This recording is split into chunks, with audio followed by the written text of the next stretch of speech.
जे अपना चरणों में कोटि कोटि दंडवत प्रणाम। आप परम आशीर्वाद। पूज्य गोस्वामी श्री व्रज उत्सव महोदय, आप श्री इंदौर અને શ્રીનાથજી દ્વારા બિરાજો છો। શ્રી વલ્લભ કુળના પરંપરામાં પ્રસિદ્ધ વિદ્વાનમાન છો। પાછલા કેટલા વર્ષોથી આપ શ્રીમદ ભાગવત યમુનાજીના પદ 41 પદ શ્રીનાથજી ચરિત્રના તથા સ્મિતાબેન, હા, બધું રહેવા દો। આપણે થોડું આપણું ને આપણે કેટલું સુંદર કે હું બોલી તો શકું થોડું સરસ્વતી વૈષ્ણવને ખબર પડે જે જસની એટલે ઓકે આપના ચરણોમાં કોટી કોટી દંડવત પ્રણામ। આજ આપ અમને વૈષ્ણવને કૃતાર્થ કરો વચરામૃત શ્રી વલ્લભાદી સખી જય જય જય। बहुत समय बाद अपना सबका इसमें मिलना हुआ और आप बहुत अच्छा ये क्रम वचनामृत का चला रहे हो और इस जूम मीटिंग के माध्यम से जितने भी दूर दूर वैष्णव थे उन सबको आपने जूम कर लिया, पास में ले लिया, इकट्ठा कर दिया। इतने वल्लभ कुल आचार्यों का आपने प्रवचन रखवाया। एक वैष्णव सृष्टि को बहुत लाभ प्राप्त हुआ। लालन,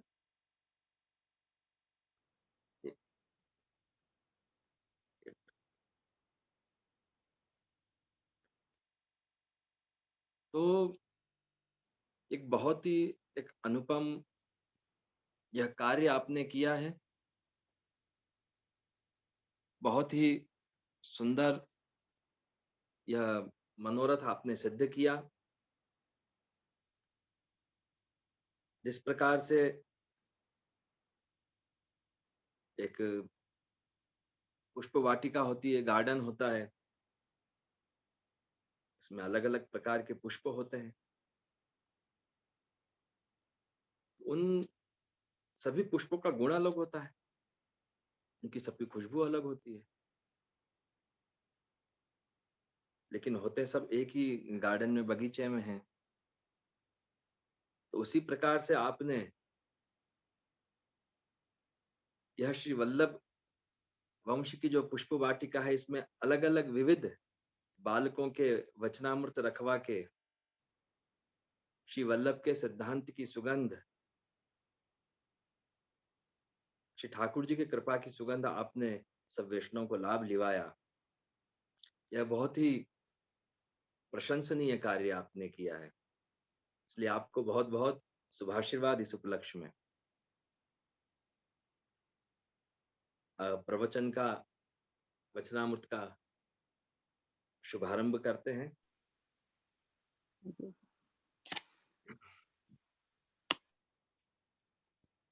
नमो भगवते तस्मै कृष्णायाद्भुत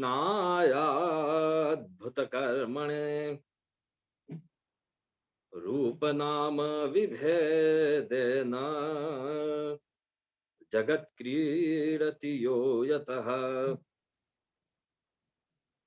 सौंदर्यं निज हृद्गतं प्रकटितं स्त्रीगूढभावात्मकम् रूपं च पुनस्तदन्तर्गतं प्राविविशत्स्वप्रिये संश्लिष्टावुभयोर्बभौ रसमय कृष्णो हि साक्षिकम् रूपं तत्त्रयात्मकं परमभिध्येयं सदा वल्लभम् योऽन्तः प्रविश्य मम वाचमिमां प्रसुप्तां सञ्जीवयात्यखिलशक्तिधर स्वधाम्ना अन्याश्च हस्तचरणश्रवणत्वगादीन् प्राणान् नमो भगवते पुरुषाय तुभ्यम्। आवाज बरोबर आ रहा है, क्लियर आ रहा है? हाँ जय जय।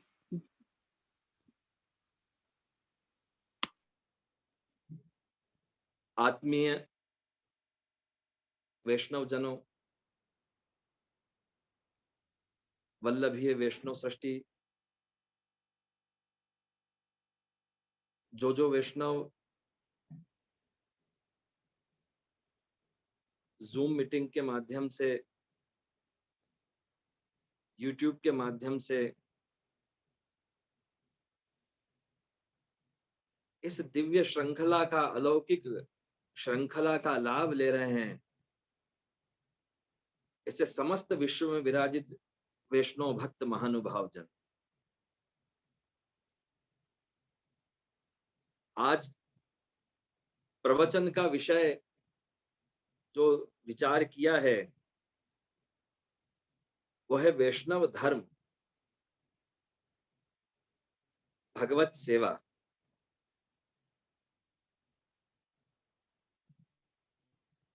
सुनने में और विचार करने में एक बड़ा सरल विषय लगता है,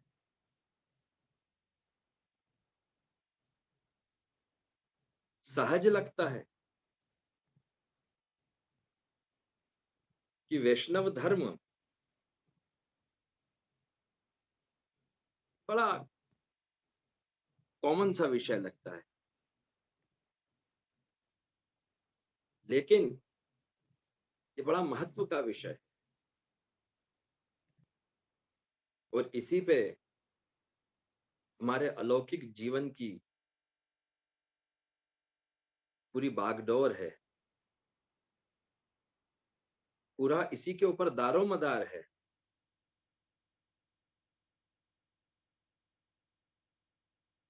बड़ा सरल है सुनने में वैष्णव धर्म,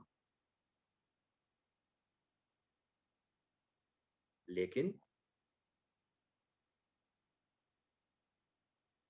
हर बात जो सरल होती है वो सुलभ हो, वो जरूरी नहीं है।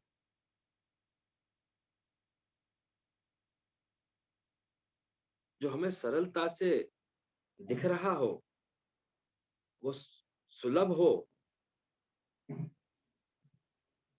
वो एकदम आवश्यक नहीं है, उसका बड़ा महत्व होता है। क्योंकि जब जीवन में सरलता आ जाती है तभी यह मालूम पड़ता है कि इनका तप कितना है,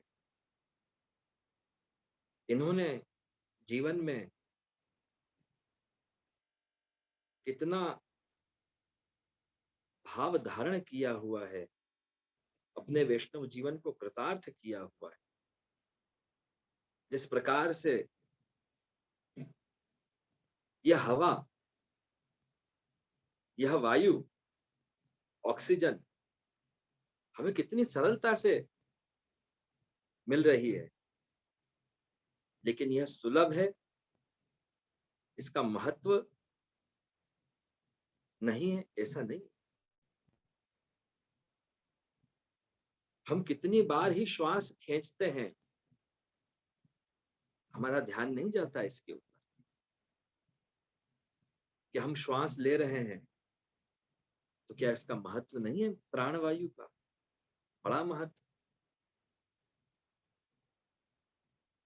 देखिए कोरोना काल के समय ऑक्सीजन का कितना प्रॉब्लम हुआ, कितनी कमी हुई।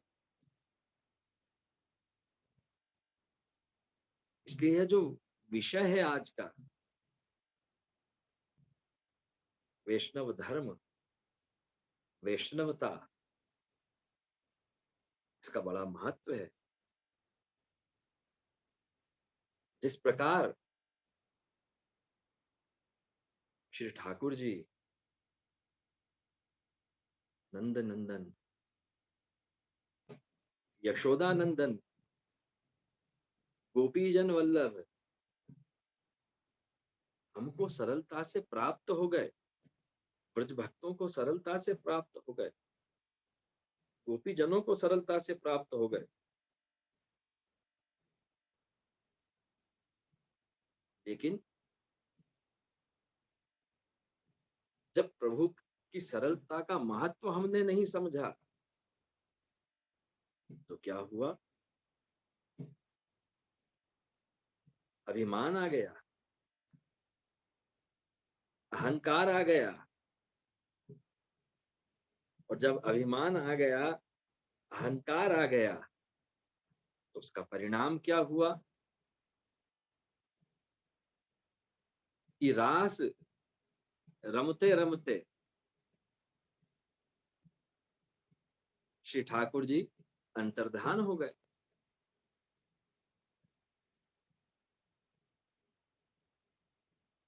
तो गोपीजनों को भी कहना पड़ा, विनंती करनी पड़ी, प्रार्थना करनी पड़ी कि नखलु गोपिका नंदनो भवान अंतरात्मृतिक अखिल देहि नाम अंतरा। तो इसलिए हम वैष्णव हैं, तो वैष्णव कौन है यह समझना बहुत आवश्यक है। वैष्णव धर्म क्या है यह समझना बहुत आवश्यक है। वैष्णवता क्या है यह समझना बहुत आवश्यक है, क्योंकि यह आधारशिला है, यह बेस है। और जब तक हम इस स्वरूप का ज्ञान नहीं करेंगे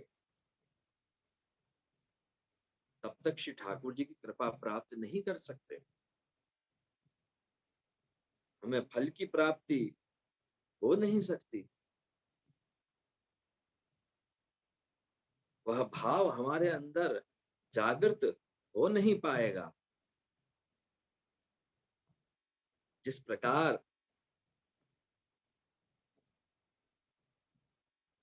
एक भवन होता है, मकान होता है, उस मकान को टिकाए रखने के लिए क्या आवश्यक है?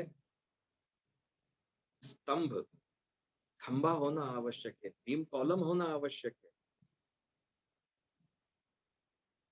यह वैष्णवता और वैष्णव धर्म वही एक स्तंभ है जो हमारे भाव के भव्य भवन को टिकाए रखता है। और उसी भाव के भव्य भवन में हृदय के सिंहासन के ऊपर हमारे प्राण प्रिय श्री ठाकुर जी विराजमान होते।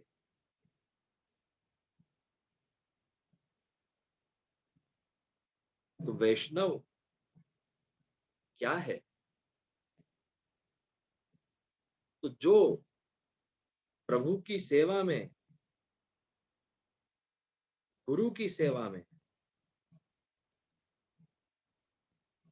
और भगवतीय भक्त वैष्णव जनों की सेवा में तत्पर रहे, उनके सुख का विचार करे, वह वैष्णव है।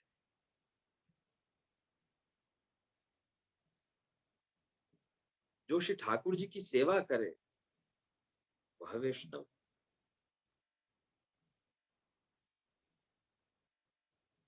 वैष्णव किसे कहते हैं?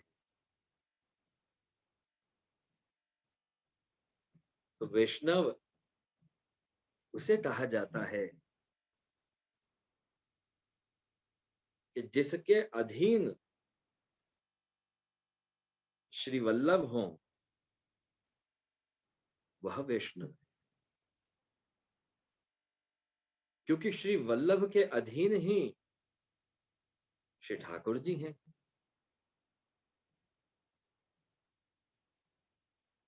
तो जो श्री वल्लभ को प्रिय हो, जो श्री ठाकुर जी को प्रिय हो, उसे हम वैष्णव कहते हैं।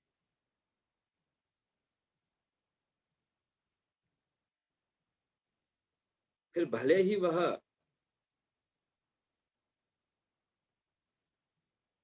ज्ञानी नहीं हो, भले ही वह विद्वान नहीं हो, भले ही उसे सभी शास्त्रों का ज्ञान नहीं हो, लेकिन जिसके हृदय में श्री ठाकुर जी को किस प्रकार से सुख हो, हरि गुरु वैष्णव के सुख का ज्ञान जिसे हो, वह वैष्णव है। जो सेवा परायण हो, वह वैष्णव है। इसलिए महाप्रभु श्री वल्लभ ने आज्ञा की है कि मूढ़ा अपि वैष्णवाः विष्णु गतिम जानन्ति न तु अति निपुणा।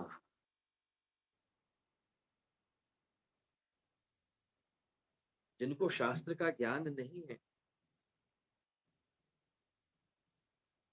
जिन्हें वेद वेदांत का ज्ञान नहीं है, इसे वैष्णव भी उस सर्वात्मा, उस परमात्मा को निजात्मा बना लेते हैं। तो उनको श्री ठाकुर जी की भी गति का, उस परमात्मा की भी गति का ज्ञान हो जाता है। अर्थात जो श्री ठाकुर जी के मन की बात जान लेते हैं, कि श्री ठाकुर जी के मन में क्या चल रहा है, वह वैष्णव है। श्री ठाकुर जी की गति को जान लेते हैं, विष्णु गतिम जानन्ति, अर्थात श्री ठाकुर जी के हृदय में कौन सा मनोरथ चल रहा है, श्री ठाकुर जी किस प्रकार से हमसे सेवा लेना चाहते हैं,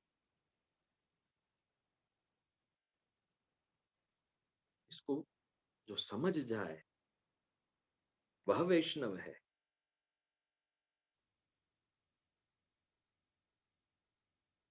और जो इसको नहीं समझ पाया, वो चाहे कितना भी निपुण क्यों नहीं हो, ज्ञानी क्यों नहीं हो, ज्ञान में निपुण क्यों नहीं हो, बुद्धि बल में निपुण क्यों नहीं हो, उसे हम वैष्णव नहीं कह सकते। जिस प्रकार अपनी माता, जो ज्यादा पढ़ी लिखी नहीं है, जो माता ज्यादा पढ़ी लिखी नहीं है, इसने धर्मशास्त्र का ज्यादा ज्ञान नहीं किया है, फिर भी वो अपने बच्चों को जो लाड़ प्यार दुलार दे सकती है, उनकी सेवा कर सकती है, वो बहुत पढ़ी लिखी आया धाय विमाता नहीं दे सकती।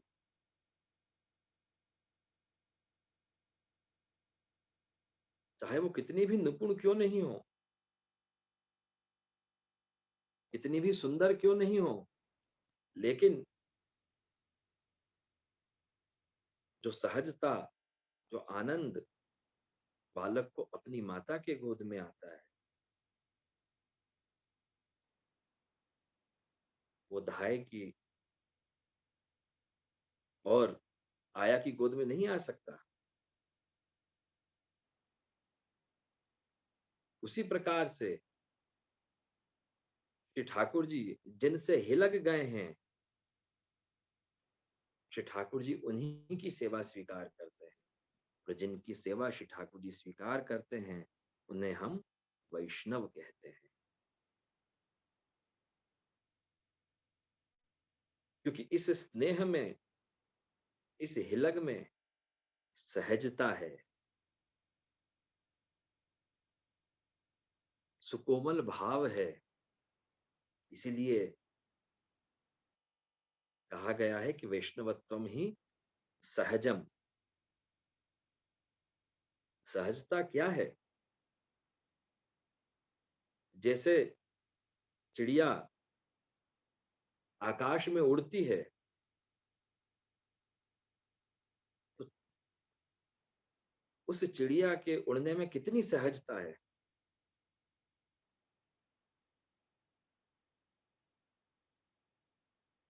जैसे जल कितना भी गर्म करो, वो ठंडा हो जाता है। उसकी पानी की शीतलता में कितनी सहजता है। वैसे ही जैसे मछली पानी में कितनी सरलता सहजता से तैरती है, ऐसा सहज व सरल वैष्णव होना चाहिए।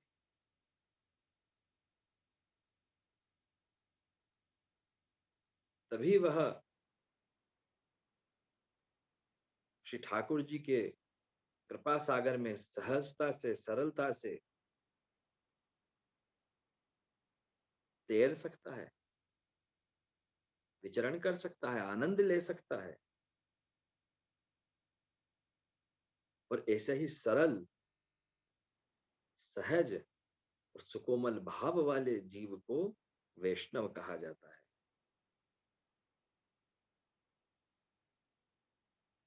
सहजता का अर्थ क्या है? कि वैष्णव श्री ठाकुर जी को, श्री गुरुदेव को और वैष्णवों को, अर्थात हरि गुरु वैष्णव को और प्राणी मात्र को कभी कष्ट न पहुंचाए, कभी श्रम नहीं दे। अर्थात मनसा, वचसा और कर्मणा, मन से, वचन से और कर्म से, अपने क्रियाकलाप से कभी किसी को कष्ट नहीं पहुंचाए। उसकी वाणी में, उसके आचरण में, उसके स्वभाव में सुकोमलता होनी चाहिए, सरलता होनी चाहिए, मृदुता होनी चाहिए। उसके भाव कोमल होने चाहिए। क्योंकि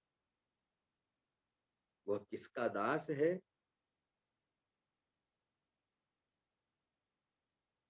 श्री ठाकुर जी का दास है, नंद नंदन का दास है, यशोदा नंदन प्रभु का दास है। तो जिस प्रकार श्री ठाकुर जी बड़े सुकोमल हैं, श्री ठाकुर जी का श्रीअंग भी बड़ा सुकोमल है। उसी प्रकार वैष्णव का भाव भी बड़ा सुकोमल होना चाहिए, सरल होना चाहिए। उसके हृदय में दया होनी चाहिए। क्योंकि अगर हृदय में कोमलता नहीं है, तो इसका मतलब कि उसके अंदर दया नहीं है। और जिसके अंदर दया नहीं है, उससे हम वैष्णव नहीं कह सकते। एक कहावत है कि दया बिन संत कसाई। अगर कोई संत भी है जो दिन रात प्रभु का नाम जपता है, तपस्या करता है,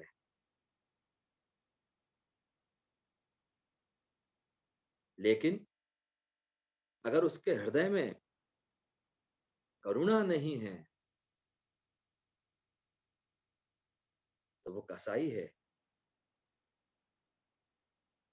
वह वैष्णव नहीं हो सकता, क्योंकि वह तो अकारण करुणा वरुणालय प्रभु का दास है। तो उसके अंदर तो करुणा होनी चाहिए।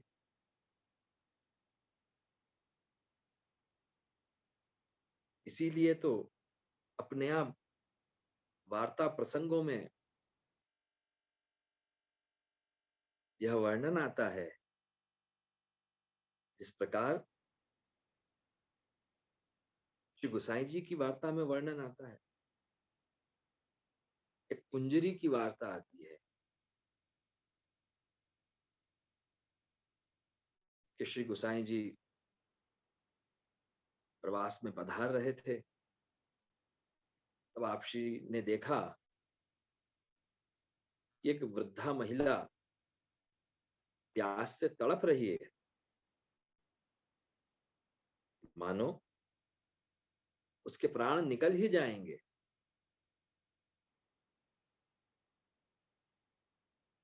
आप श्री को बड़ा हृदय में कष्ट हुआ, मन में कृपा करने का भाव जागृत हुआ। तो आप श्री ने खवास को आज्ञा की कि जाओ, झारी जी लेके जाओ हमारी, और इसे जल्दी से जल पिलाओ,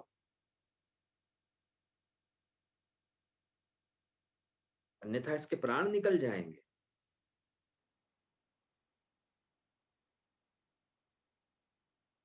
तो खवास ने विनंती करी कि कृपानाथ, ये सोने की झारी है, और अगर इससे जल पिलाया इसे तो झारी छुआ जाएगी,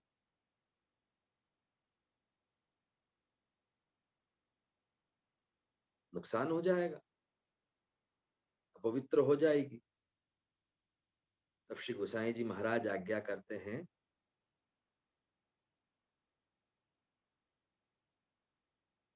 कि देखो भाई,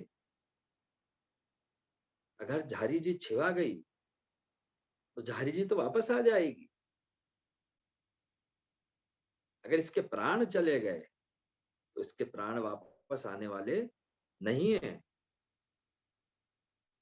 इसलिए विलंब मत करो, देर मत करो,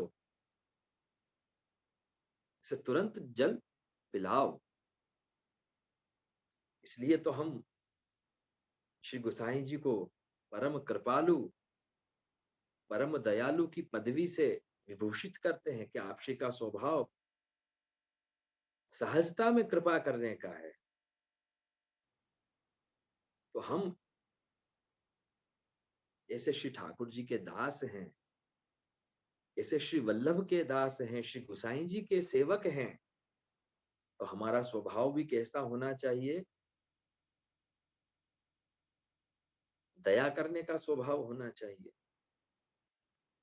और वो सहजता से हमारे अंदर होना चाहिए।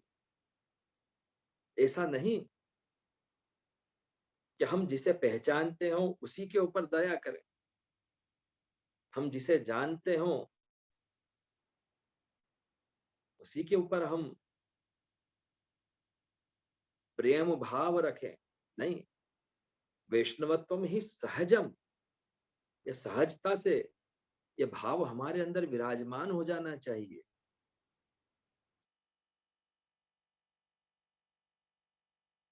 एक बड़ा सुंदर वार्ता प्रसंग आता है, नारायण दास दीवान की वार्ता आती है कि बादशाह के यहाँ पर दीवान थे।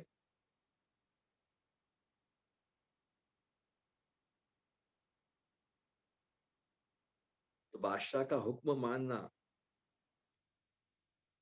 यही उनकी नौकरी थी। एक बार हुक्म हुआ कि भाई अमुक व्यक्ति को 100 कोड़े मारो। तो नारायण दास दीवान ने 100 कोड़े उस व्यक्ति को मारे। बाद में जब श्री गुसाई जी का दर्शन करने के लिए नारायण दास दीवान पहुंचे,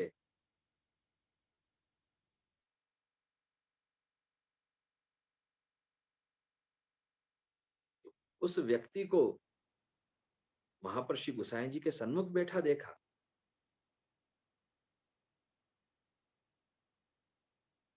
तो हृदय में बड़ा क्लेश उत्पन्न हुआ।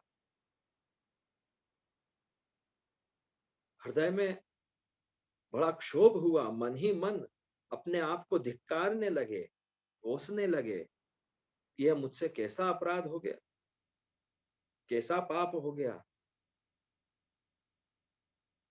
श्री गुसाई जी महाराज तो मन की बात जान गए।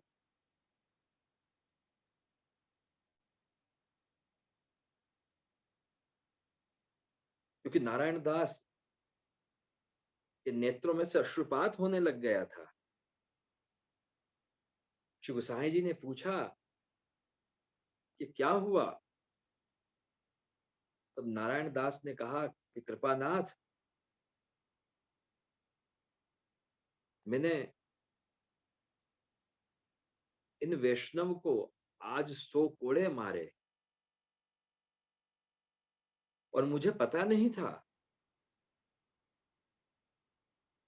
कि यह वैष्णव है। अगर मुझे पता होता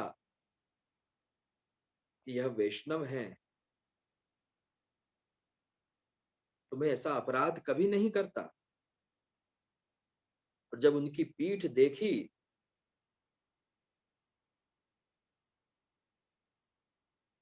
तो देखा कि कोड़े की मार से पूरी पीठ उस वैष्णव का श्रीअंग श्रमित हो चुका था।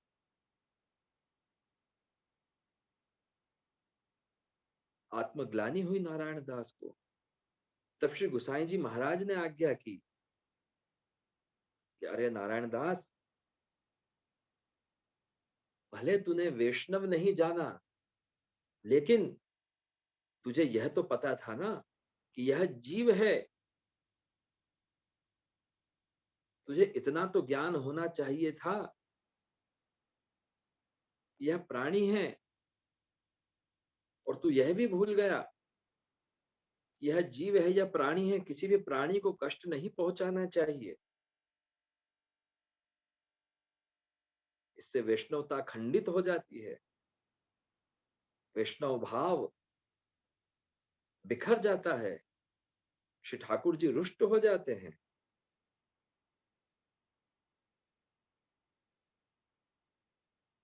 इसीलिए नारायण दास ने यह विचार किया कि आज से ऐसा कोई कार्य नहीं करूंगा जिससे प्राणी मात्र को कष्ट हो। तो यही वैष्णवता है। जिसके अंदर यह भाव आ जाए वही वैष्णव है। बड़ी छोटी सी बात है, लेकिन इसको जीवन में उतारना बड़ा कठिन है। इसे समझ पाना बड़ा कठिन है। हम शास्त्र तो बहुत पढ़ लेते हैं, श्री ठाकुर जी की सेवा भी हम बहुत करने का प्रयास करते हैं, लेकिन इस भाव को हम हृदय में धारण नहीं कर पाते। इस भाव को हम अपने अंदर जागृत नहीं कर पाते। इसलिए श्री ठाकुर जी की कृपा से हम वंचित रह जाते हैं। उस परम भाव को प्राप्त करने में हम वंचित रह जाते हैं। इसीलिए अपने यहाँ क्या बताया गया है कि सहज प्रीत गोपाल ही भावे। सहज प्रीत गोपाल ही भावे। श्री ठाकुर जी को सहजता से प्रेम करो। श्री ठाकुर जी में सहज प्रीति करो। अर्थात श्री ठाकुर जी की सेवा में किसी भी प्रकार का देन लेन का व्यवहार मत रखो। अर्थात गिव एंड टेक वाली पॉलिसी श्री ठाकुर जी की सेवा में मत रखो। अन्यथा सहज भाव खंडित हो जाएगा, और जब सहज भाव खंडित हो गया तो हम उस परम फल की प्राप्ति नहीं कर पाएंगे, श्री ठाकुर जी की कृपा की प्राप्ति नहीं कर पाएंगे।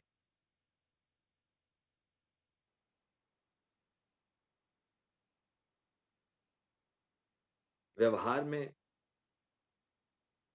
हम बहुत देखते हैं ऐसा, अपन सब देखते हैं कि मनुष्य किसी न किसी कामना की पूर्ति के लिए श्री ठाकुर जी की सेवा करता है। कोई ना कोई इच्छा की पूर्ति के लिए श्री ठाकुर जी की भक्ति करता है।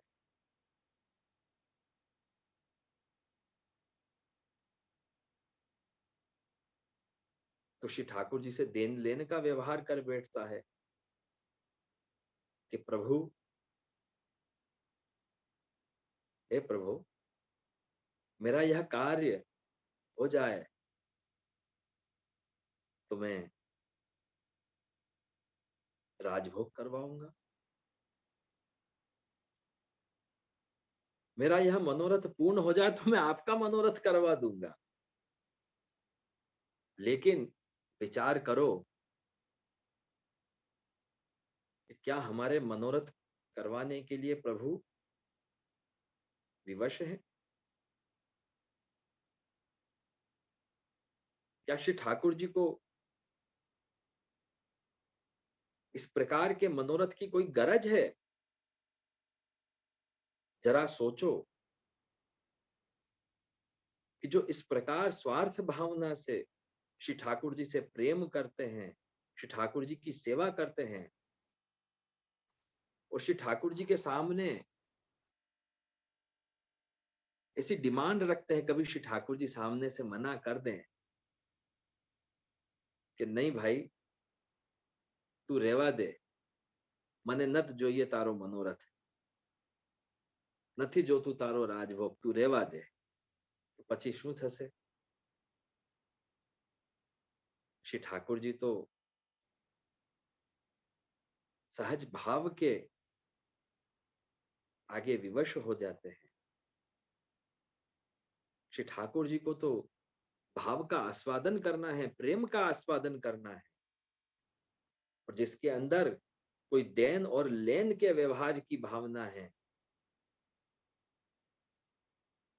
उसके अंदर तो लौकिक सांसारिक कामना की विषय वासना है।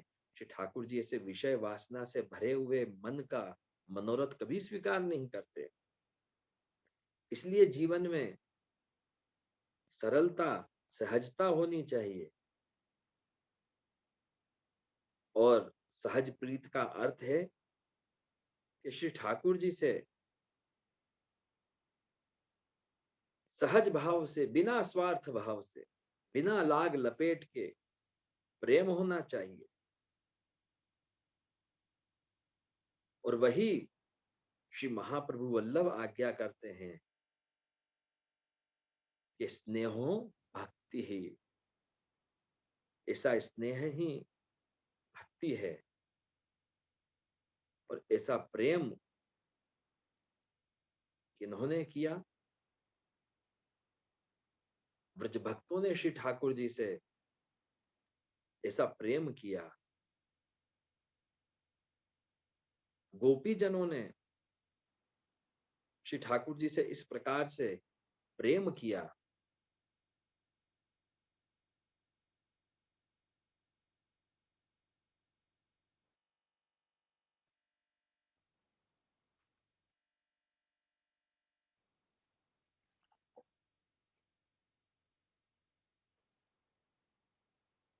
बिना स्वार्थ के,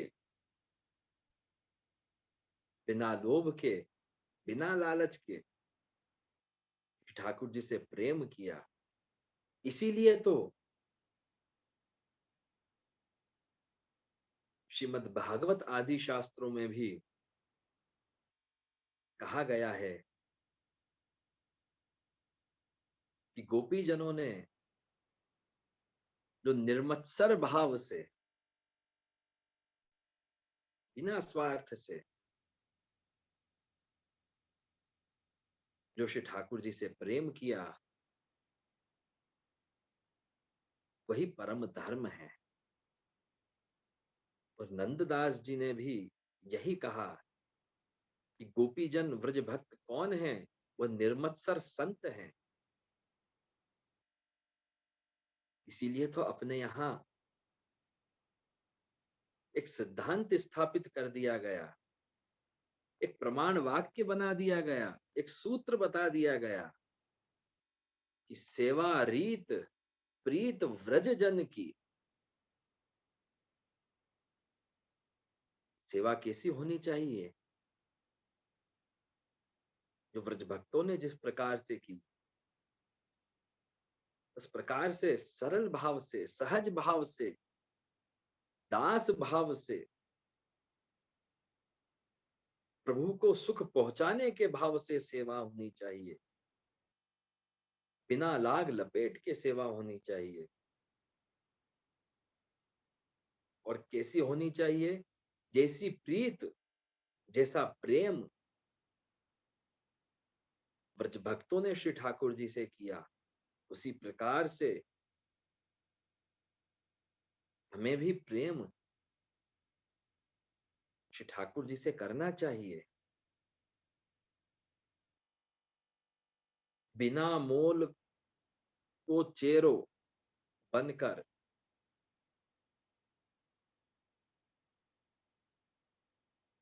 इसीलिए अपने यहाँ पदों में आता है कि गोपी प्रेम की ध्वजा। इसलिए तो व्रज भक्तों के नाम की ध्वजा फहर रही है, क्योंकि उन्होंने प्रभु को अपने अधीन बना लिया है। प्रभु उनके अधीन हो गए हैं कि ताही अहीर की छोहरिया छछिया भर छाछ पे नाच नचायो। जो जगदीश्वर, जो जगन्नाथ प्रभु अखिल ब्रह्मांड को अपनी माया से नचा रहे हैं, उस भगवान को गोपी जनों ने छचिया भर छाछ के ऊपर नाच नचा दिया। श्री ठाकुर जी को अपने वश में कर लिया।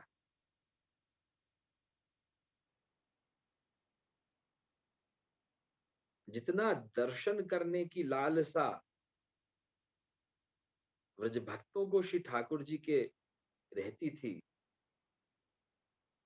जितनी सेवा करने की लालसा ब्रज भक्तों को श्री ठाकुर जी की सेवा करने की रहती थी, उतनी ही लालसा श्री ठाकुर जी को भी कृपा करने की और एक एक ब्रज भक्त के घर पर जाकर लीला करने की रहती थी। इसलिए तो उनके नाम की ध्वजा है गोपी प्रेम की ध्वजा। जिन गोपाल किए वश अपने, जिन्होंने गोपाल प्रभु को अपने वश में कर लिया, इसीलिए तो ऐसे वैष्णव जनों का, ऐसे भक्त जनों का, ऐसे गोपी जनों का नाम श्री ठाकुर जी के पहले लिया जाता है। आपने कभी भी नाम ऐसा सुना? बताओ वैष्णव, कि कृष्ण गोपी? नहीं, नाम क्या बोला जाता है? गोपी कृष्ण, गोपी जन वल्लभ। तो यही वैष्णवता है। और भगवान स्वयं आज्ञा करते हैं कि मैं अपने भक्तों के अधीन हूं। तो देखो, वैष्णवता कितनी बड़ी बात है। वैष्णव होना कितनी जबरदस्त बात है अपने आप में, कि जिसके अधीन अनेक ब्रह्मांड हैं, जिस भगवान के अधीन समस्त देव सृष्टि, ऋषि सृष्टि, मुनि सृष्टि, विद्याधर, गंधर्व आदि सब रहते हैं, वह प्रभु प्रेम के वशीभूत होकर, सरल सहज भाव के वशीभूत होकर अपने भक्तों के अधीन रहते हैं।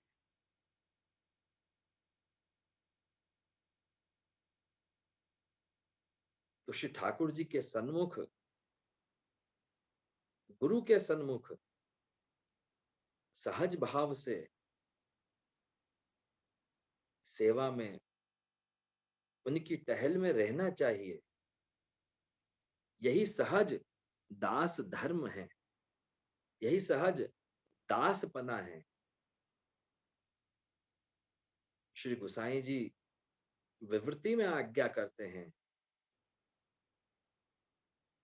कि वैष्णव जो है वो श्री ठाकुर जी का सहज दास है, गर्भदास है, अर्थात गर्भ से ही वह श्री ठाकुर जी का दास है। इसलिए उसे सरलता सहजता से ही श्री ठाकुर जी की टहल में सेवा में रहना चाहिए। उसे अपने स्वरूप को कभी भूलना नहीं चाहिए कि सर्वशक्तिमान प्रभु जिनके आगे झुक जाते हैं, सर्व सामर्थ्यवान प्रभु जिनके आगे सामर्थ्यवान हो जाते हैं,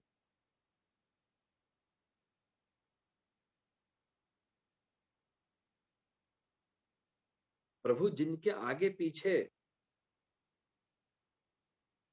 डोलते रहते हैं कि भक्त विरह कातर करुणा में डोलत पाछे पाछे, वह वैष्णव है। तो हमें अपने आप पर बड़ा गौरव होना चाहिए, बड़ा गर्व होना चाहिए कि हम श्री ठाकुर जी के दास हैं, श्री ठाकुर जी के जीव हैं, श्री ठाकुर जी के वैष्णव हैं। लेकिन इस कलयुग में परिस्थितियां बड़ी विषम है। सुनकर, देखकर, जान करके हृदय में बड़ा क्षोभ भी होता है, दुख होता है। लेकिन जब हम इस अपने स्वरूप को समझ जाएंगे, तब हम अहोभाग्य से हरि गुरु वैष्णव की सेवा में लग जाएंगे। और यही सहज भाव श्री ठाकुर जी को बड़ा प्रिय है। प्रेमणोन्यत साधनम लोके नास्ति मुख्यम फलम महत। और जहां सहजता होती है वहां अभिमान नहीं होता। जहां अभिमान होता है वहां वैष्णवता नहीं होती। वैष्णवता घट जाती है, वैष्णवता दूर हो जाती है, कम हो जाती है। जहां अभिमान होता है वहां वैष्णवता बढ़ती नहीं है। इसलिए अपने यहाँ शास्त्र में आज्ञा की है कि अभिमान का त्याग कर देना चाहिए। तो किस प्रकार से रहना चाहिए?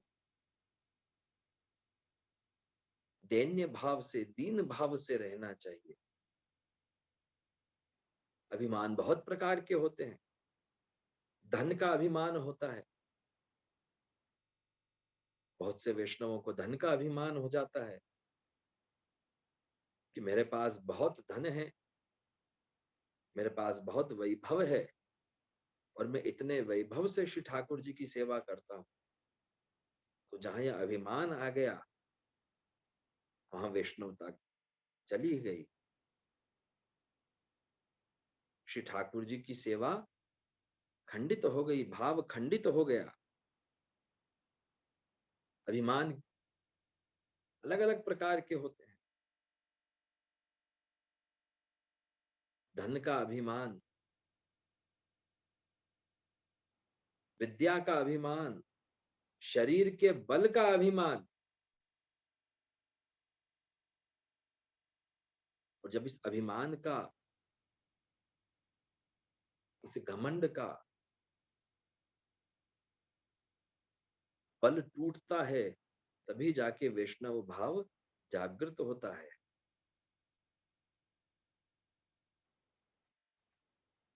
शरीर के बल का अभिमान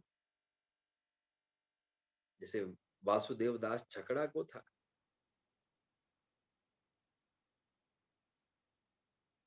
जब कृष्णदास जी अपरस कर रहे थे नदी में, तब एक मतवाले हाथी की तरह वासुदेव दास वहां पर जल उड़ा रहे थे और बार बार जल के छींटे लगने से कृष्णदास जी की अपरस छुआ जाती। देखो, बड़ी समझने की बात है।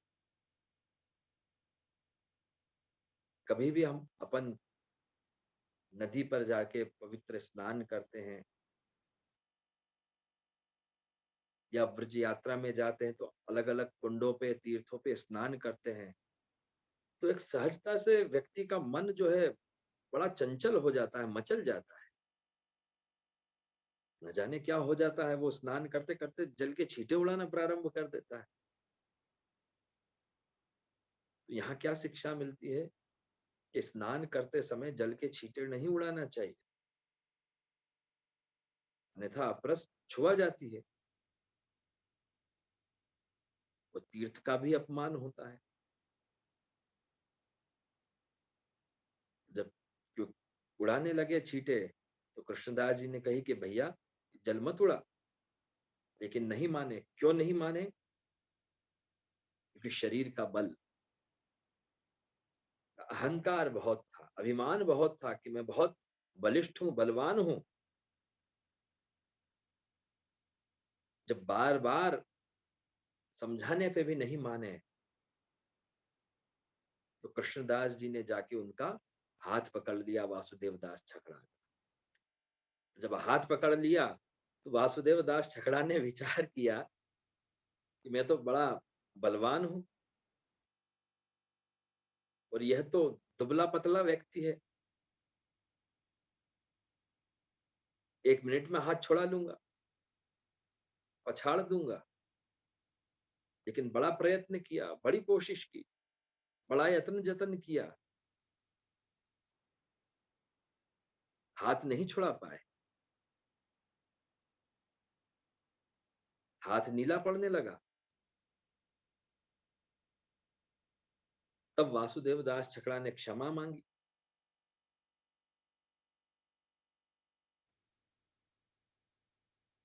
और पूछा कि आप कौन हैं, कृपा करके यह बतलाइए। जो शरीर का बल था, उसका अहंकार चला गया, अभिमान चला गया, सोहम दासोहम में आ गया कि आप कौन हैं, कृपा करके बतलाइए, मुझे अपना दास बनाइए, दिव्य पुरुष कौन है आप? तो कृष्णदास जी ने क्या कही, ये नहीं कहा कि मैं कौन हूं। देखो यही वैष्णवता का परिचय है। ये नहीं बताया कि मेरा नाम कृष्णदास है। उन्होंने ये कहा कि मैं श्री आचार्य चरण का सेवक हूं। यह वैष्णवता का परिचय है, यही दास धर्म है। और अगर कह देते कि मैं कौन हूं, तो वहां अहंकार आ जाता, अभिमान आ जाता। तो यह छोटी छोटी सी जो बातें हैं, इन्हीं का ध्यान रखने से अपना वैष्णव जीवन सफल हो सकता है। हम कृतार्थ हो सकते हैं, धन्य हो सकते हैं। आवश्यक नहीं है कि हम बहुत शास्त्र पढ़ें, निबंध का ज्ञान करें, विद्वन मंडन का ज्ञान कर लें, भाष्य आदि पढ़ने आवश्यक नहीं है। इस सरल सरल सी छोटी छोटी सी बातें अगर जीवन में उतार लें, तो सभी शास्त्र जीवन में फलित हो जाएंगे सरलता से, सहजता से। कई लोगों को कुटुंब का अभिमान होता है। उस कुटुंब के अभिमान में कहते हैं कि हमारे यहाँ तो इतने घर के सदस्य हैं और इतने घर के सदस्य सब श्री ठाकुर जी की सेवा में प्रवृत्त रहते हैं। तो ऐसे लोगों का भी अहंकार, अभिमान चकनाचूर होते हुए देखा है। क्योंकि श्री ठाकुर जी को आप सेवा करो, इसकी कोई गरज नहीं है। आप भाव से सेवा करो, प्रेम से सेवा करो, इसकी गरज है। ऐसे बड़े बड़े कुटुंब परिवारों को भी बिखरते हुए देखा है कि जहां पर आपस में वाद विवाद होता है कि नहीं तुम जाके सेवा करो, अभी तुम पहुंच लो सेवा में, हम बाद में आके कर लेंगे, अभी समय नहीं है। श्री ठाकुर जी को उनकी राह देखनी पड़ती है। किसी को कला का अभिमान होता है, किसी को संपत्ति का अभिमान होता है, किसी को दान देने का अभिमान होता है कि मैं ही बहुत बड़ा दानी हूं, मैं ही खूब दान धर्म करता हूं, मैं ही बहुत चंदा देता हूं। और कभी कभी तो किसी को सत्संग करवाने का भी अहंकार हो जाता है। सत्संग करवाने का भी अहंकार हो जाता है कि नहीं भाई, हम ही सत्संग करवाते हैं, मैं सत्संग करवाता हूं। ये भाव उनके हृदय में आ जाता है कि मुझे ज्ञान है, मैं सत्संग करवा रहा हूं, वैष्णव मेरी राह देख रहे हैं, मुझे सत्संग करवाने जाना है। तो यह जो अहंकार आ जाता है, इससे बड़ा सावधान रहना चाहिए, इस अभिमान से सावधान रहना चाहिए। और ऐसे मूढ़ों को उनसे भी बड़े मूढ़ मिल जाते हैं, जो उनकी चापलूसी करते हैं, जो उनकी वाहवाही करते हैं। इसलिए ऐसे वाहवाही करने वालों से दूर रहना चाहिए। कि जो हमारी सेवा की प्रशंसा करते हो, जो हमारे सत्संग की बढ़ाई करते हो, उनसे बड़ा सावधान रहना चाहिए। क्योंकि ऐसे ही जीव, ऐसे ही लोग हमारे अंदर अहंकार उत्पन्न करवा देते हैं, अभिमान उत्पन्न करवा देते हैं कि अरे आप तो बहुत बड़े सत्संगी हो, आप तो बहुत सत्संग करते हो, अहर्निश जप करते हो, प्रभु का नाम लेते हो, आपके घर तो बहुत प्रभु की सेवा है। तो सेवा का भी अहंकार आ जाता है, अभिमान हो जाता है। तो वहीं से वैष्णवता का, वैष्णव भाव का, वैष्णवत्व का पतन होना प्रारंभ हो जाता है। क्योंकि जिसके अंदर अहंकार आ जाता है, अभिमान आ जाता है, उसके अंदर से दैन्यता चली जाती है, दीनता चली जाती है। और जिसके अंदर दीनता नहीं है, वह तो हीन है, उसके अंदर तो हीनता है। जिसके अंदर दीनता नहीं है, वह तो हीनता के भाव से ग्रस्त है। जिस जीव के अंदर, जिस वैष्णव के अंदर दैन्य भाव नहीं है, वह तो दैत्य भाव से ग्रसित है, आसुरी भाव से ग्रसित है। तो ऐसा जीव कभी प्रभु को प्रसन्न नहीं कर सकता, कभी प्रभु को संतुष्ट नहीं कर सकता, क्योंकि अभिमान का अहंकार उसके आड़े आ जाता है। अभिमान का अहंकार, स्वार्थ का दैत्य जब तक है, तब तक वैष्णवता का दैन्य भाव हृदय में जागृत नहीं होगा। और जब तक दैन्य भाव, सरल सहज भाव जीवन में नहीं आएगा, तब तक हमारा वैष्णव जीवन तो क्या, लौकिक जीवन भी सफल नहीं होगा।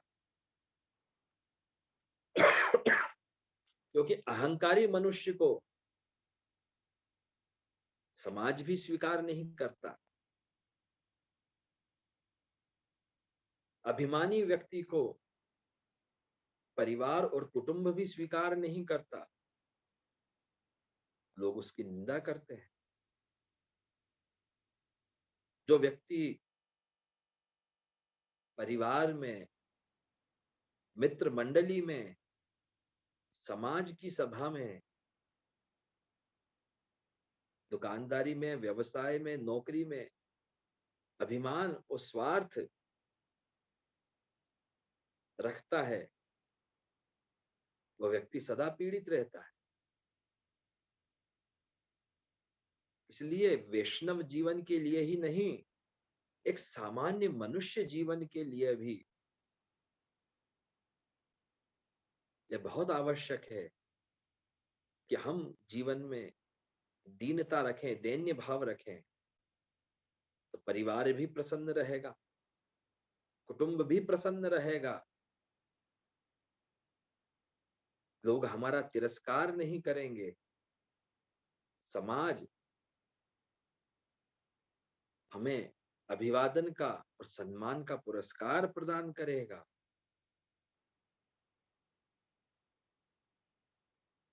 हमारा सब जगह अभिनंदन होगा, क्योंकि जो झुक के चलता है तो लोग और समाज उसके सामने झुक के चलते हैं, और जो अकड़ के चलता है लोग उसके सामने अकड़ के चलते हैं।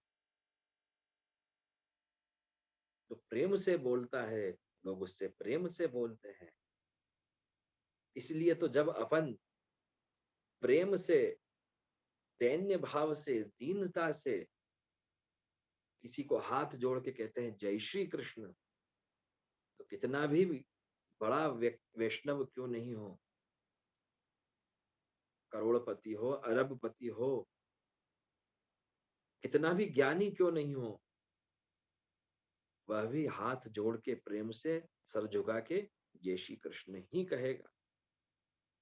तो व्यवहार शास्त्र में भी, इस जगत में भी, संसार में भी जो झुक के चलता है, तो समझना वो सबको झुका के चलता है।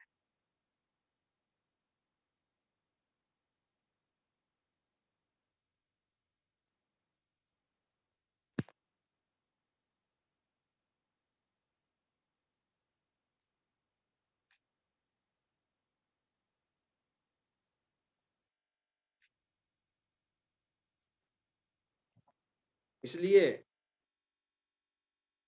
श्री ठाकुर जी को भी प्रसन्न करना हो तो सबसे बड़ा साधन क्या है कि तस्मात् दैन्यमेवेकम हरितोषण साधनम। दीनता ही श्री ठाकुर जी को प्रसन्न कर सकती है, श्री ठाकुर जी को संतुष्ट कर सकती है। तस्मात्, इसलिए अपने शास्त्र में कहा है दैन्यमेवेकम हरितोषण साधन। इसलिए अपने यहाँ वाक्य कहा जाता है कि यह तो सब आप श्री की कृपा से हो रहा है, आप श्री के आशीर्वाद से हो रहा है। हमारे अंदर क्या सामर्थ्य है कि हम इस कार्य को कर सकें, हम सेवा कर सकें। हम तो सेवा श्री वल्लभ की कहानी से कर रहे हैं। आपके आशीर्वाद से, आपके कृपा बल से हम थोड़ा सा उस भगवत रस का रसपान सत्संग में कर पा रहे हैं। और अगर समझो आप कि कोई व्यक्ति अगर श्री ठाकुर जी को नहीं मानता हो, भगवान को नहीं मानता हो, और उसको जीवन में सफलता मिल रही हो, तो क्या समझना चाहिए? अगर कोई व्यक्ति नास्तिक हो, उसको भी अगर सफलता प्राप्त हो रही है जीवन में, तो क्या समझना चाहिए? जो न भगवान की भक्ति करता है, न भगवान की सेवा करता है, न श्री ठाकुर जी की सेवा करता है, न कोई पूजा पाठ करता है, न कोई सत्संग करता हो, फिर भी उसे जीवन में सफलता मिल रही हो, सुख मिल रहा हो, तो क्या समझना चाहिए? तो भी यही समझना चाहिए कि हो सकता है इसके पूर्व जन्म के कोई कर्म हो, जिसके कारण श्री ठाकुर जी इसे सफलता प्रदान कर रहे हैं। अर्थात श्री ठाकुर जी ने इच्छा वगर तो કોઈને સફળતા પ્રાપ્ત થાય એ શક્ય જ નથી। ये संभव ही नहीं है कि श्री ठाकुर जी की इच्छा के बिना किसी व्यक्ति को सफलता मिल जाए, क्योंकि अगर प्रभु चाहते हैं तो ही व्यक्ति को प्रतिष्ठा मिलती है। अपने शास्त्र में आता है कि भगवान की इच्छा के बिना किसी भी मनुष्य को सुख प्राप्त नहीं हो सकता, सफलता प्राप्त नहीं हो सकती। उपनिषदों में वर्णन आया है, शास्त्रों में वर्णन आया है। उपनिषद यह ज्ञान देता है कि जो प्रभु से प्रेम करते हैं उनको भी प्रभु ही शक्ति प्रदान करते हैं। और जो चराचर जगत में इस संसार में सुख का उपभोग करते हैं, वो भी प्रभु की कृपा से ही करते हैं। उनके पीछे भी प्रभु की ही इच्छा होती है। इसका एक बड़ा सुंदर उदाहरण, एक बड़ी सुंदर कथा आती है।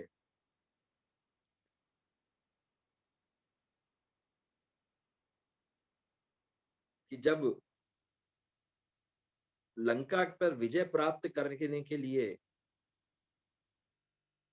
सभी राम भक्तों ने राम नाम का पुल बनाया, सेतु बनाया, राम सेतु बनाया। तो किस प्रकार से बनाया कि एक एक पत्थर के ऊपर लिखा श्री राम, और उस पत्थर को समुद्र में डालते गए, और एक पुल बन गया, एक ब्रिज बन गया, एक सेतु बन गया। क्योंकि प्रभु श्री राम को लंका के ऊपर चढ़ाई करनी थी, लंका पधार कर रावण से युद्ध करना था। तो जब यह बात पूरी लंका में फैली, आग की तरह यह बात फैल गई कि भाई अब तो लंका बचना मुश्किल है। क्यों? अरे राम ने तो पत्थर तिरवा दिए, बड़ी बड़ी शिलाएं, बड़ी बड़ी चट्टानें। राम की सेना ने, राम भक्तों ने श्री राम नाम लिखकर समुद्र में तैरा दी, पत्थर तैर गए राम के नाम से।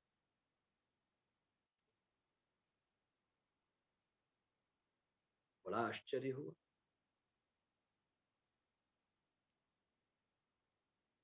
तो जब यह बात पूरी लंका में फैल गई तो रावण के पास गई। रावण भी घबराया।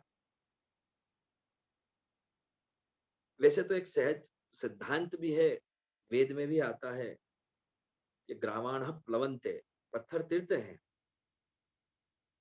जिनके अंदर भार कम होता है, गुरुत्व कम होता है, वो पत्थर तिर जाते हैं।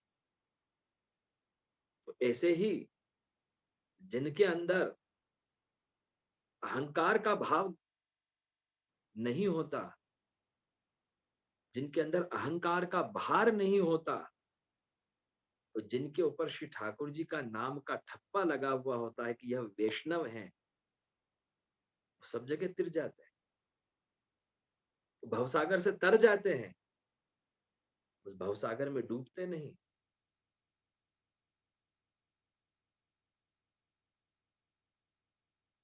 तो पत्थर के अंदर जिनके अंदर भार नहीं होता, वो तिर जाते हैं। तो हमारे जो अंदर अगर अहंकार आ जाता है, अहंकार का भाव, अभिमान का भार, स्वार्थ, लोभ, लालच का भार अगर रह जाता है, तो हम तिर नहीं पाते। अन्यथा तो श्री ठाकुर जी की चरण की नौका में बैठकर हम भी तिर जाते हैं। तो जब यह बात रावण को मालूम पड़ी कि पत्थर तैर रहे हैं, रावण घबराया। उसने सोचा मुझे भी कोई चमत्कार दिखाना पड़ेगा, क्योंकि अहंकार था कि मैं सर्वशक्तिमान हूं, समस्त दिक्पाल, लोकपाल, इंद्र आदि देव, सबको उसने अधीन कर रखा था। तो उसने विचार किया और विचार करके सब जगह ढिंढोरा पिटवा दिया, सब जगह सूचना पहुंचा दी, पूरे लंका में उसने घोषणा करवा दी कि अमुक दिन, फलाने फलाने दिन लंकापति रावण भी पत्थर तैरा के आपको दिखा देंगे। ये कोई बहुत बड़े कमाल की बात नहीं है, महाराज रावण भी पत्थर तैरा सकते हैं। और रावण उस दिन निकला बाहर महल से, और पूरी लंका, पूरे नगर के प्रजाजन उसके पीछे पीछे कि आज महाराज चमत्कार करके दिखाएंगे, क्योंकि सबको दिखाना है। मन अहंकारी व्यक्ति है, अभिमानी व्यक्ति है, उसको अहंकार का, अभिमान का प्रदर्शन करना है। तो उसने समुद्र के तट के ऊपर ये चमत्कार करके दिखा दिया। उसने पत्थर तैरा दिए, और किस प्रकार से तैरा दिए, उन हजारों प्रजाजनों के सामने उसने बहुत बड़ी शिला उठाई और उसे आकाश में उछाला ऊपर। और जैसे ही वो पत्थर ऊपर उछलकर समुद्र में गिरा, तो पत्थर तैरने लगा। जब पत्थर तैरने लगा, तो सर्वत्र रावण की जय जयकार होने लगी। लोगों को विश्वास हो गया कि श्री रामचंद्र ही भगवान नहीं है, रावण भी भगवान है। रावण के अंदर भी वह शक्ति है कि वो पत्थर तैरा सकता है। तो जैसे हम लोगों को, अपन लोगों को यह भाव हो जाता है कि भाई जो भाव भक्ति नहीं कर रहा है, जो सेवा नहीं कर रहा है, जो नित्य प्रभु का नाम स्मरण नहीं करता है, जप नहीं करता है, सत्संग नहीं करता है, वो भी प्रसिद्धि प्राप्त कर रहा है, वो भी सफलता प्राप्त कर रहा है। लेकिन इसका रहस्य क्या है, वो अब सुनिए। नगाड़े बजने लगे, दुमदुबियां बजने लगी, और लोग जय जयकार करते हुए रावण को महल में लेते हुए आए। मंदोदरी भी बड़ी प्रसन्न हुई, उसने रावण की बहुत प्रशंसा करी कि प्राणनाथ, आपने पत्थर तिरा दिए, अब मुझे विश्वास हो गया कि लंका बच जाएगी, आप विजयश्री को प्राप्त कर लेंगे। यह वचन सुन के रावण प्रसन्न होना चाहिए, लेकिन क्या हुआ? उसका चेहरा लटक गया, उसकी मुख की कांति फीकी पड़ गई।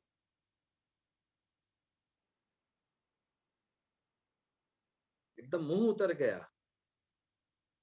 मंदोदरी ने पूछा कि क्या हुआ? आज आपने इतना बड़ा चमत्कार करके दिखा दिया है। पूरे नगर में दुमदुभी भैरी वादन हो रहा है, नृत्य गान उत्सव हो रहा है कि हाँ, केवल राम के नाम से नहीं, और केवल राम ही पत्थर नहीं तिरा सकते, महाराज रावण भी तिरा सकते हैं। और आपके मुख पे यह चिंता। तो रावण ने कहा कि मंदोदरी, तू समझ कि अब तेरा सुहाग गया। मंदोदरी ने पूछा कि महाराज यह क्या बात कर रहे हैं? बोले हाँ, तेरा सुहाग गया, अब मेरा बचने का कोई उपाय नहीं है। बोले महाराज इतना बड़ा चमत्कार कर दिखाया आपने और आप कह रहे हैं कि आपके बचने का कोई उपाय नहीं है। बोले हाँ, अब तो भगवान श्री राम के हाथों मेरा वध होना निश्चित है। यह बात मुझे पूरी तरीके से ज्ञात हो चुकी है। આ વાતની મને ખાતરી થઈ ગઈ કે પ્રભુ શ્રી રામ ની હાથે મારો વધ થશે। मैं इस बात को समझ चुका हूं। बोले प्रभु ऐसा हुआ क्या, यह तो बताओ। तो रावण ने कहा कि मंदोदरी, यह तो सबने देखा कि मैंने वो पत्थर, वो बहुत बड़ी शिला ली, आकाश में उछाली, और जब वो समुद्र में गिरी तो वो तैरने लगी। बोले हाँ महाराज, ये तो सबने देखा, ये तो आपका चमत्कार था। बोले ये मेरा चमत्कार नहीं था। तो बोले किसका चमत्कार था? बोले यह तो श्री राम का चमत्कार था। बोले श्री राम का चमत्कार कैसे हुआ? वो इस प्रकार से हुआ कि मुझे भी मन में यह विश्वास था कि राम के नाम से पत्थर तिर जाते हैं, बड़ी बड़ी शिलाएं तिर जाती हैं। तो जब मैंने पत्थर उछाला तब मैंने भी मन में श्री राम बोला था, और जब मैंने श्री राम बोला तो वो पत्थर, वो शिला तैरने लगी। तो वैष्णवों, इस बात को हमेशा समझ के रखना चाहिए कि अगर पापी मनुष्य भी इस संसार में प्रतिष्ठा पद प्राप्त कर रहा है तो श्री ठाकुर जी की इच्छा से ही कर रहा है। कहीं ना कहीं श्री ठाकुर जी चाहते हैं और उसको उदाहरण बनाना चाहते हैं और हमारी परीक्षा लेना चाहते हैं, क्योंकि श्री ठाकुर जी सदा जीव की परीक्षा अवश्य लेते हैं। क्योंकि कृपा का धन ऐसे ही नहीं लुटाया जाता। वह गोलोक के नाथ जब गोकुल के नाथ बने हैं तो अपने प्रेम का धन, कृपा का अलौकिक धन ऐसे ही सब पे लुटाना नहीं चाहते, क्योंकि वह तो अमूल्य है। कृपा तो श्री ठाकुर जी की। श्री ठाकुर जी परीक्षा लेते हैं, और परीक्षा लेने के लिए ही प्रभु वैष्णव को भी यश प्रदान करते हैं कि अरे आप तो बहुत बड़े वैष्णव हो, बहुत सत्संगी वैष्णव हो, आपके यहाँ तो सखड़ी भोग की सेवा विराज रही है। ऐसी प्रशंसा दूसरों के मुख से करवाते हैं कि इनके यहाँ तो राज सेवा विराजमान है। और जब यह भाव, यह बात सुन के कि आपके यहाँ राज सेवा विराजमान है, उसने जयराज की अगर सेवा छोड़ दी तो समझना वो उस भव सागर में डूब गया। वह इन प्रशंसा के जाल में, सुख दुख में अगर उलझ गया, उस यश के जाल में उलझ गया और उसने सेवा छोड़ दी, सत्संग छोड़ दिया, प्रभु का नाम छोड़ दिया, तो उसे वह परम भाव और परम कृपा प्राप्त हो ही नहीं सकती। फल प्राप्ति तो बहुत दूर की बात है, उसे हो ही नहीं सकती वो फल की प्राप्ति। और यदि वह सेवा फिर भी चालू रखता है, नाम स्मरण सत्संग चालू रखता है, तो फिर प्रभु दूसरी परीक्षा उसकी लेते हैं। वह दूसरी परीक्षा क्या होती है कि उसके अंदर अभिमान जागृत कर देते हैं, उसके अंदर अहंकार जागृत कर देते हैं। लोग कहने लगते हैं कि आ तो बहु मोटा वैष्णव छे, आ तो परम भगवदीय वैष्णव छे, અહર્નિશ પ્રભુનો નામ સ્મરણ કરે છે, સત્સંગ કરે છે, આ તો તાદૃશી વૈષ્ણવ છે। उस वैष्णव को इस प्रकार से अहंकार जागृत हो जाता है। वो अलग अलग प्रकार के बहाने बनाने लगता है। अहंकार अभिमान के वशीभूत होकर वो विविध प्रकार के स्वांग रचने लगता है। अपनी वेशभूषा उस प्रकार की बना लेता है। दीनता का ढोंग करने लगता है। ऐसा अहंकार का दैत्य आसुरावेश उसके अंदर विराजमान हो जाता है। अपनी हाव भाव की क्रियाएं प्रतिक्रियाएं इस प्रकार की बताने लगता है। सब पर हुक्म चलाने लगता है, सब पे अधिकार जमाने लगता है। और फिर क्या होता है कि उसका पतन हो जाता है। और जब पतन हो जाता है तो भाव की प्राप्ति और उस परम फल की प्राप्ति नहीं हो पाती है। यही तो कारण है,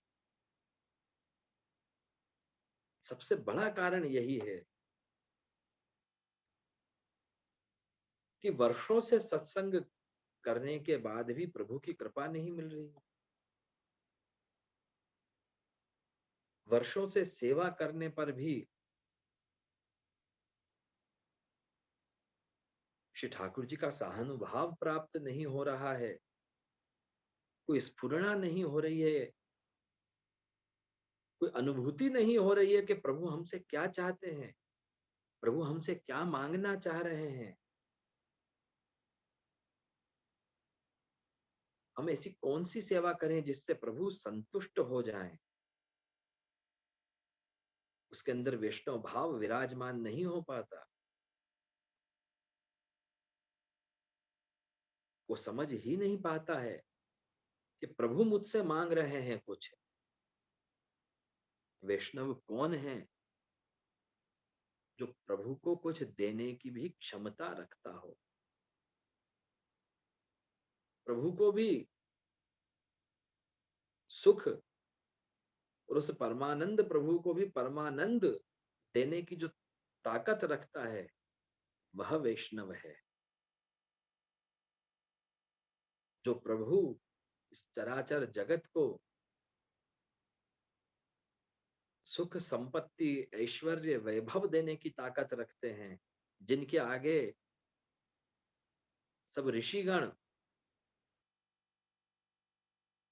अपने मनोरथ की कामना के लिए हाथ जोड़कर विनंती करते रहते हैं, तपस्या करते रहते हैं।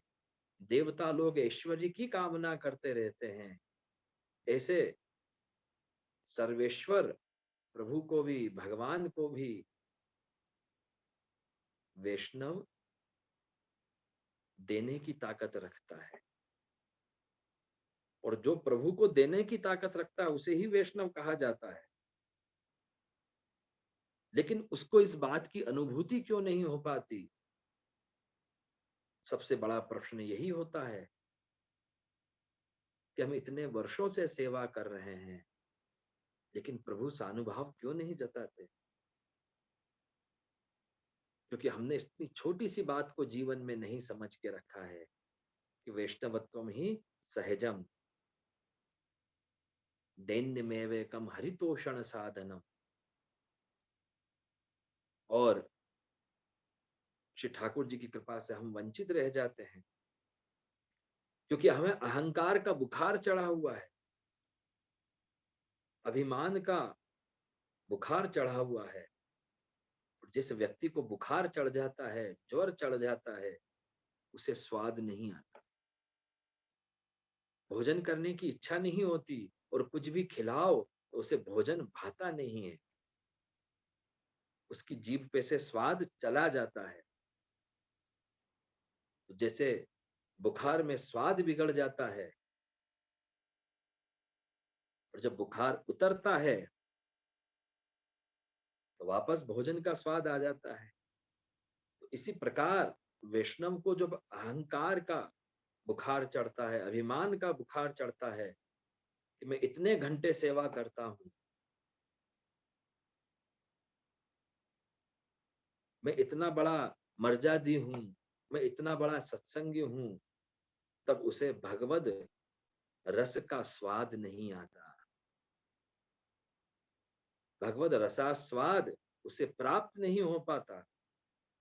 इसीलिए महाप्रभु श्री वल्लभ, श्री आचार्य चरण, श्री सुबोधनी जी में आज्ञा करते हैं कि यथा यथा ही अज्ञानम निवर्तते, यथा यथा ही अज्ञानम निवर्तते, तथा तथा भगवद रसास्वादो भवति। जैसे जैसे अज्ञान का बुखार उतरता है, वैसे वैसे जीवन में श्री ठाकुर जी का कृपा का रसास्वाद, भगवद रसास्वाद हमें प्राप्त होता है। इसलिए वैष्णवों, इस बात का सदा सर्वदा ध्यान रखना चाहिए कि हम श्री वल्लभ के दास हैं, तो हमारी क्रिया, हमारे कर्म, हमारी कृति कैसी होनी चाहिए, जिसमें अहंकार नहीं हो, अभिमान नहीं हो। क्योंकि अगर हम अहंकार से, अभिमान से श्री ठाकुर जी की सेवा करेंगे, सत्संग करेंगे, तो हमारे जीवन में हमें क्लेश प्राप्त होगा। इसीलिए आप श्री आज्ञा करते हैं कि लोकार्थी चेत भजेत कृष्णम क्लिष्टो भवति सर्वथा। इसलिए हमारे संसार में हमें दुख रहता है, क्योंकि हम अपना धर्म भूल जाते हैं कि हमारा धर्म क्या है, हमें अपने जीवन को किस प्रकार से जीना चाहिए। मनुष्य जन्म मिला है तो हमारा उद्धार कैसे हो, इसका विवेक हमें होना चाहिए।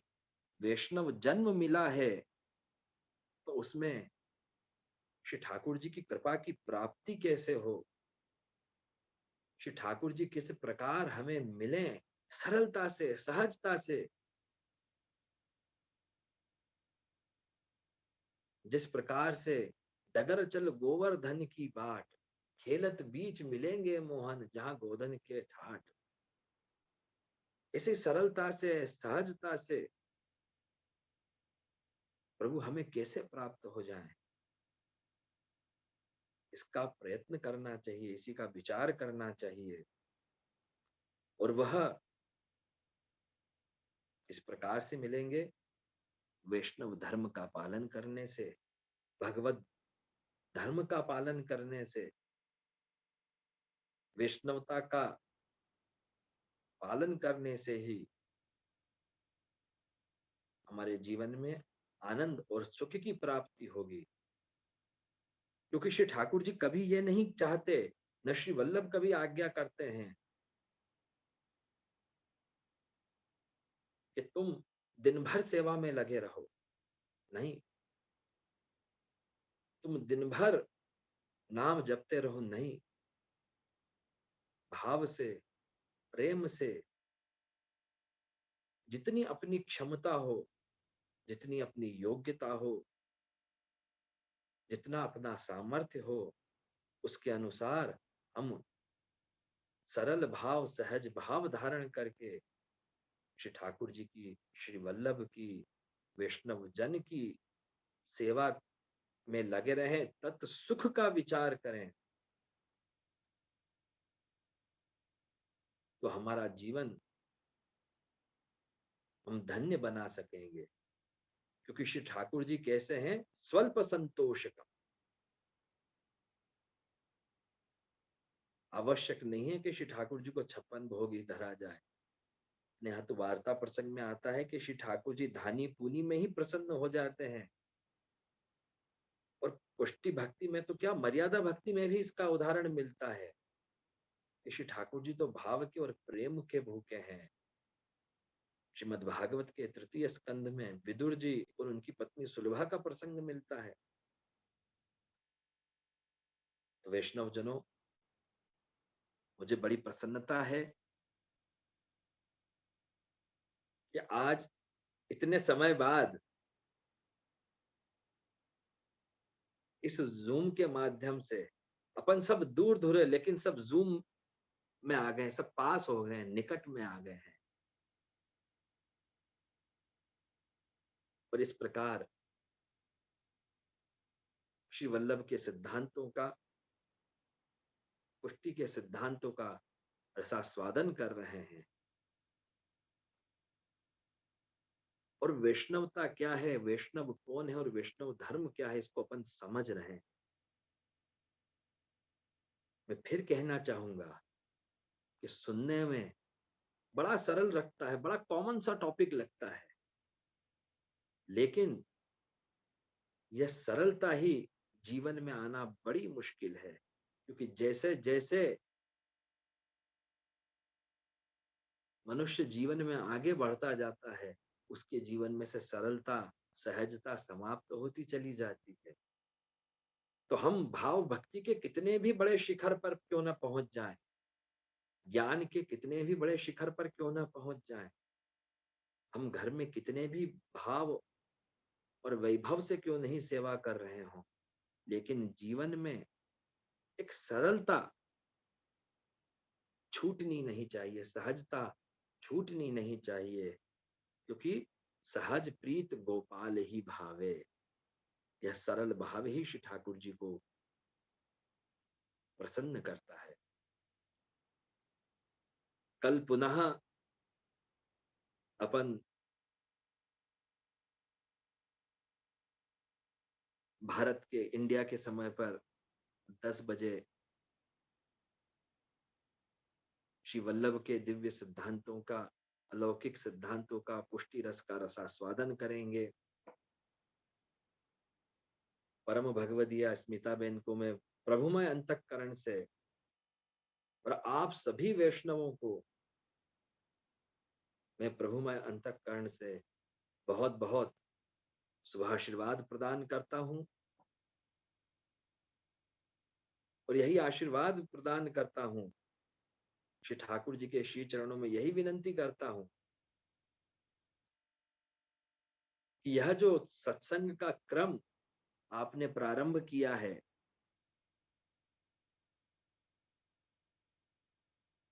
यह निरंतर चलता रहे। क्योंकि वैष्णव यही चाहता है और यही श्री ठाकुर जी से प्रार्थना करता है कि यह मांगू गोपी जन वल्लभ, उसे सेवा प्राप्त हो, सत्संग प्राप्त हो, और इस प्रकार वह वैष्णव जीवन, भगवदीय जीवन जी सके। इस संसार रूपी कीचड़ में रहकर भी कमल की तरह खिलता रहे, और वह कमल श्री ठाकुर जी के श्री कंठ में विराजमान हो। वह कमल श्री ठाकुर जी के श्रीहस्त पे विराजमान हो, वह कमल का श्रृंगार श्री ठाकुर जी अपने श्रीकर्ण के ऊपर धारण करें और उस कमल के ऊपर विराजमान होकर श्री ठाकुर जी उसे पुष्टि लीला का आनंद प्रदान करें। तो मुझे बड़ी प्रसन्नता है कि यह सत्संग का क्रम अविरल गति से चल रहा है और सभी वल्लभकुल आचार्य इसमें आप सबको वचनामृत के द्वारा पोषण प्रदान कर रहे हैं। जैसे मैंने प्रारंभ में कहा कि श्री वल्लभ की यह पुष्प वाटिका है जिसमें वल्लभ वंशज सब वल्लभ कुल आचार्य विविध पुष्प की तरह विराजमान हैं और आप सब वैष्णव सृष्टि उनका कृपा प्रसाद रूपी पराग ग्रहण कर रहे हो। मैं पुनश्च आप सभी को बहुत बहुत मंगलमय शुभाशीर्वाद प्रदान करके अपने वक्तव्य को वचनामृत को यहीं पर विराम देता हूं। श्री गिरिराज धरण की जय।